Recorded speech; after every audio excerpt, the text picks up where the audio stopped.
Taiwan. I'm Ethan Liu with 10 minutes of news from here in Taiwan and around the world. An indigenous Atayal man have become the first Taiwanese person to use just his Romanized indigenous name on his national ID card, following a landmark court ruling. Rick Lauer reports. A new national ID card for Valdo Bayen of Taiwan's Daiyan indigenous group.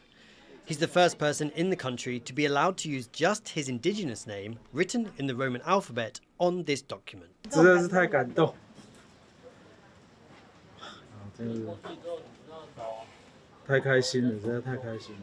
这才是原住民真正的名字，这才是真正原住民的名字。我可以看天上跟我的祖先讲。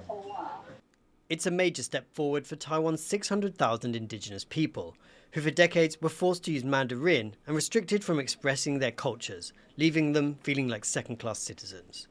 But laws have changed since Taiwan became a fully fledged democracy. Indigenous people's rights to speak their languages and express their culture are now protected.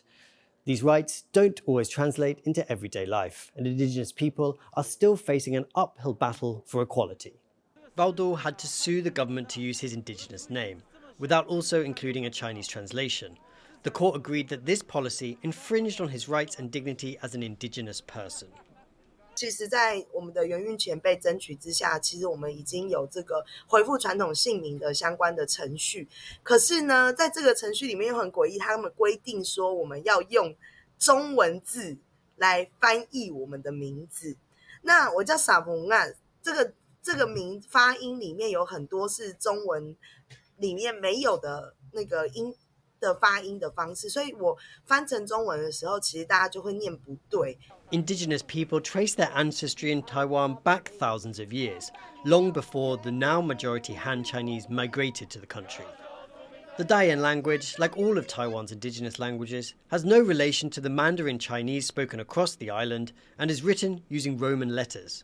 为了避免让我们的后代子孙会有一个好像文化被取代的概念，所以我必须要去做一个动作，要让政府把我们真正的语言用我们过去所习惯的罗马拼音的方式，把我们的身份注记在身份证上面。Valdo's court win only applies to him. It won't set a legal precedent. Other indigenous activists are already filing similar petitions in the hopes of being recognised in the same way, putting pressure on the government to change its laws. Chris Ma and Rick Lauer for TaiwanPlus. People are being warned not to eat an invasive crab species that has appeared in southern Taiwan. Experts say the spiky red-clawed spider crabs may be poisonous. The species is native to Central America and was first recorded near Taiwan in 2012. But fishers have recently been catching up to 1,000 of the crabs a day. Some researchers believe distant water fishing vessels brought the species to Taiwan.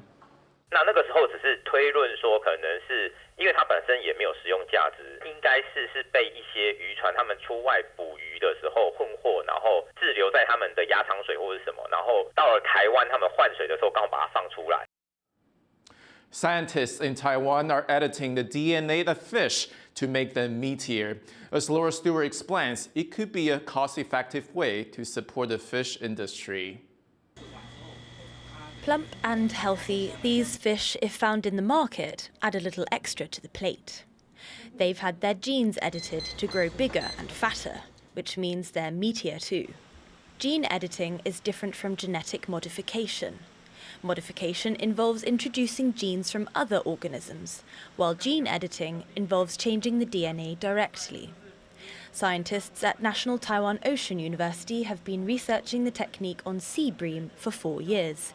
And they've found the genetically engineered fish can grow to be over 22% bigger.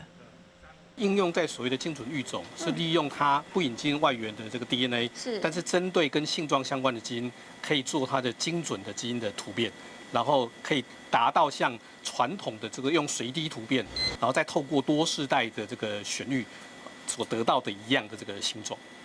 These are the parent fish. They've had their genetic codes modified and their sperm and eggs extracted to be artificially fertilized. The fertilized eggs are then injected to encourage specific genes to mutate, which leads to plumper offspring. 它的整个的体型基本上就改变了。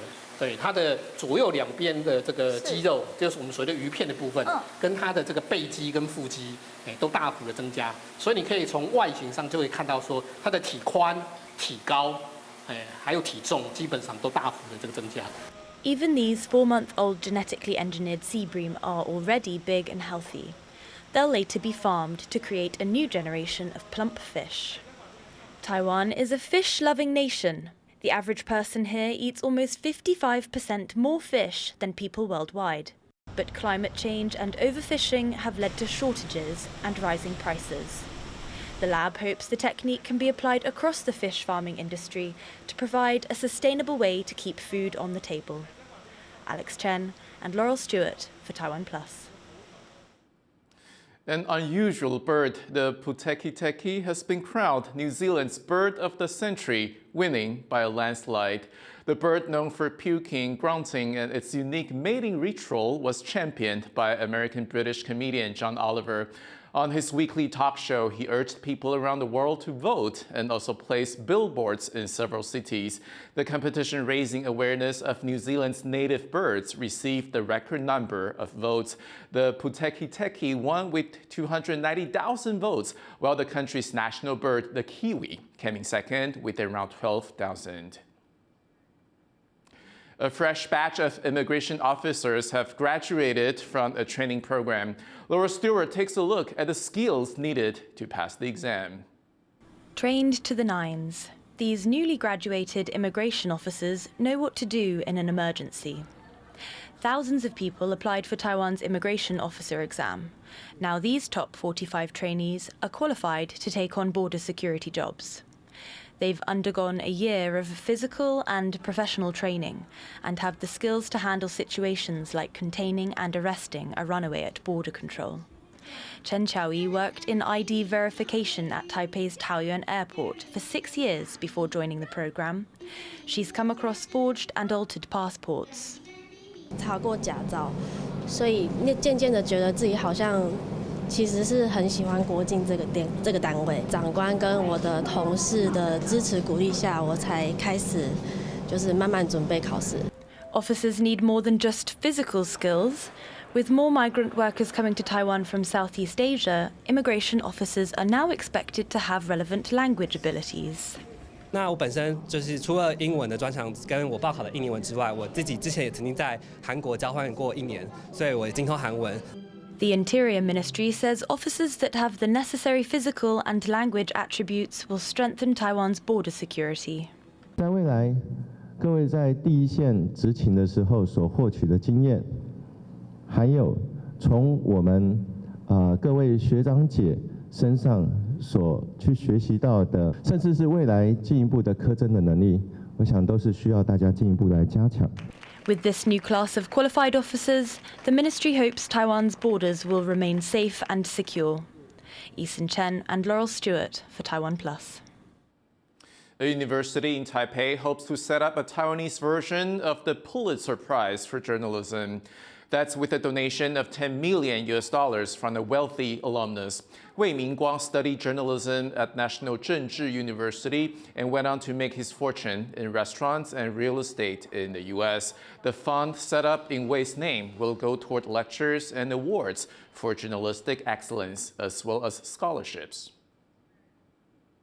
A group of dancers from Taiwan's Cloudgate Dance Theater are performing in Shanghai, kickstarting the group's international tour.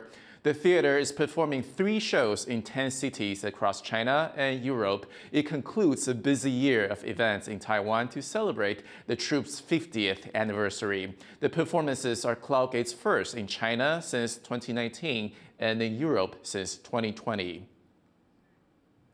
Thank you for watching What's Up Taiwan. Finally today, we leave you with these clips of a Spanish opera performed at the Metropolitan Opera House in New York. I'm Ethan. Take care, and I'll see you next time.